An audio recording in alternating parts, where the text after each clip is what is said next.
Well, and the other myth about, hey, iOS doesn't change as much. That is not true. If you look at how many types of different devices that they've got groups of it. They call it the iPod group, whereas the iPad, Apple TV, as well as your iPhone group. In iPhone, you've got like 3 or 4 different versions of iPhones that you can put out immediately. And you can go from there, you know? So, and for Android, look at their distribution. So this is the different versions of OSs that have come out. And as you can see, Gingerbread has done really well. And you know, the other one that's run well is your Froyo.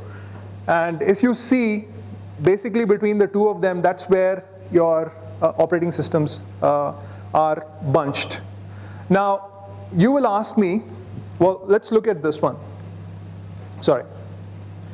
You'll ask me here and say, well, you know, iOS 5 here, when Apple put out its iOS 5, you could upgrade all your platforms with iOS 5, right? Which means that Apple put out its latest software updates and everything, and every device got the advantage of that. Meaning that all the games that you're putting out on every device got the advantage of that. Whereas, let's look at here. What has happened here is that people stopped at around 2.3.3. This is the latest thing that I got from developer.android.com. Why do you think this happened? Can anybody tell me why this happened? Why people stopped at 64% instead of actually going down to ice cream sandwich? Or the latest one, jelly beans? Exactly. That's a great answer. You know? So the point here is, as compared to this one, Apple, whenever they release for everybody. Why? Because they control the platform. Whereas for Androids, you have to depend on an HTC or a Samsung or somebody else to actually put that out. And that's where I feel is the weakness for Android, for a gaming platform. So if you find a security flaw in a device, on an Android, you'll have to wait for HTC to come out with that. Otherwise, you will not be able to use your platform, which is why this has happened. You know, most of the phones took Android at this point and said, well, we will customize it according to our needs, and then we'll put it out.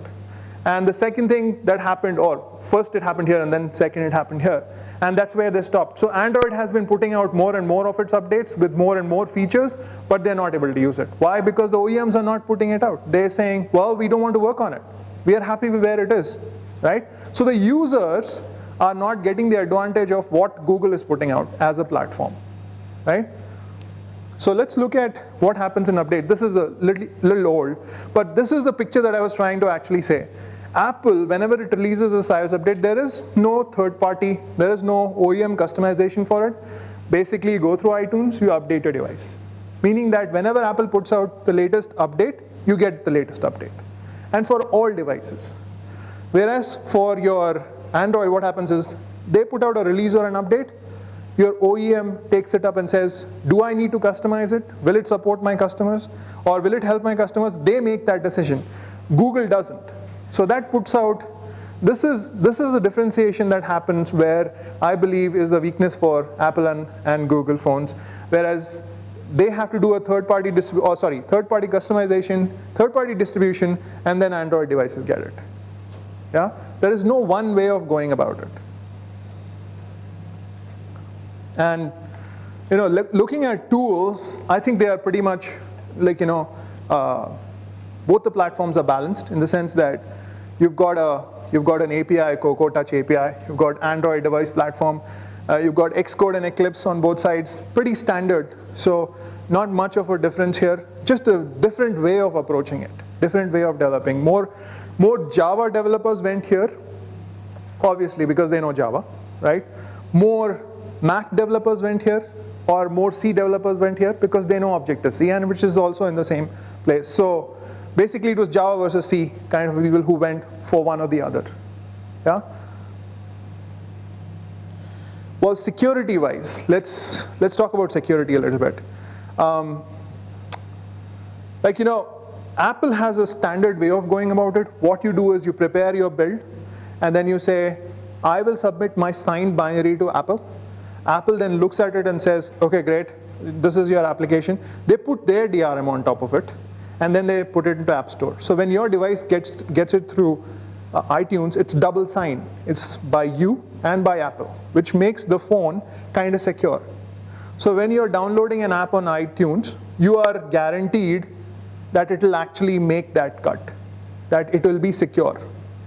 Okay?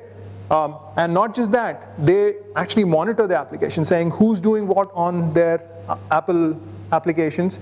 They can remotely shut down your applications, and they can ban your applications. So they control the environment that you live in, which is good for games, because that way your games are going to be less pirated. You control what happens with your games once it goes to Apple, right? Whereas let's look at Android's publish process. And this I've taken from their websites. They tell you there are 3 ways of going about it.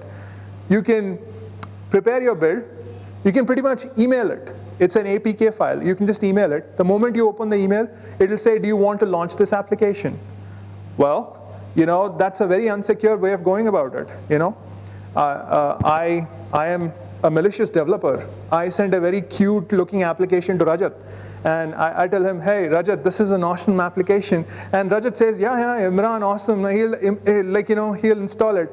Right after that, I've stolen like 100 million from him, which he's got in store, right?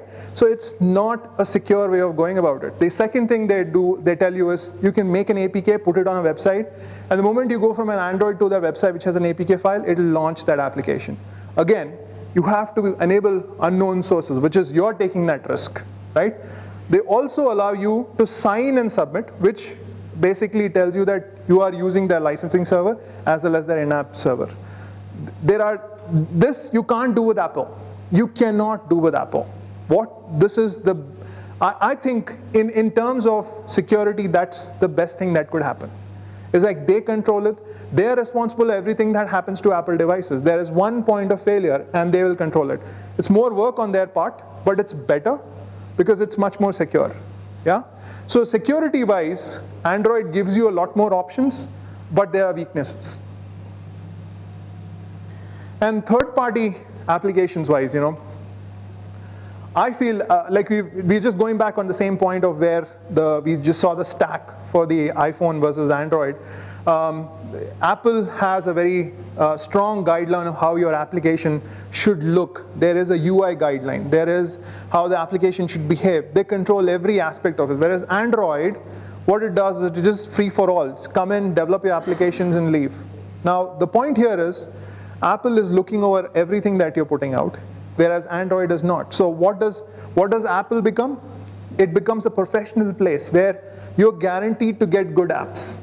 Somebody is making sure that you are making your apps the greatest. Whereas Android is saying, well, push it. We'll see how it goes. Well, what happens there? Your hobbies get in. Your tinkerers, they get in. And whenever you come to, say, an Android store or you download an Android application, you are not guaranteed that it will work according to what the guidelines say it will work. So this is the difference between Apple and Android. You get professional apps on Android. On Apple, whereas on Android, there is a possibility that you may not get what you're looking for. If a big company is putting out an Android app, you are reasonably safe that they will not put out malware, spyware, or anything of that kind. If it's an unknown developer, then you cannot trust him. So for indie people who are here, who are thinking about, hey, let me put out an Android game,